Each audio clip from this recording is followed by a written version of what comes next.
Jeg hedder Sakina Aliora, og jeg arbejder på CSC. Jeg har arbejdet der lidt over et år. I min afdeling er vi 320 medarbejdere.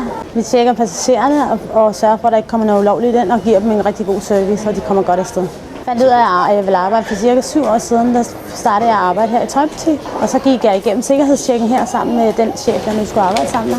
Og der fandt jeg ud af, at der skulle jeg arbejde som security. Jeg synes, det var fantastisk at arbejde, man har meget med passagererne at gøre.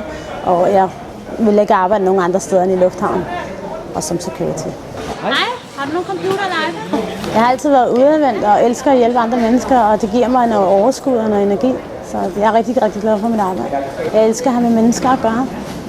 Og de er nogle gange lidt forvirrede, når de kommer til lufthavnen, så det er at få dem til at falde til ro, og så vise dem, hvor de skal hen og hvad de skal gøre, og få dem til at komme igennem hele processen.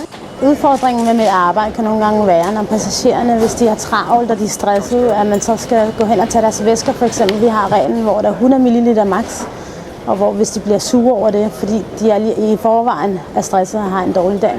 Vi har et godt samarbejde, alle kollegaerne, og vi kan hygge os, vi kan grine og vi kan snakke. Så vi har det rigtig godt.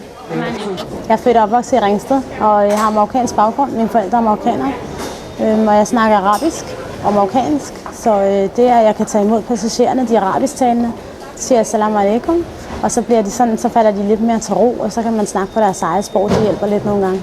Hold 7! Hvis nogle af passagererne ikke kan dansk eller engelsk, så er det sådan, at vi har en tavle op på opholdsrummet, hvor vi kan se, hvilke af medarbejderne, der snakker de forskellige sprog. Og så ringer vi op, og så får vi en af medarbejderne ned til at komme over og oversætte. En god dag for mig er, når vi har travlt, og når passagererne er glade, vi giver dem en god service. Man kan møde hele verdens befolkning her, så det er fascinerende, at man ser så mange forskellige mennesker.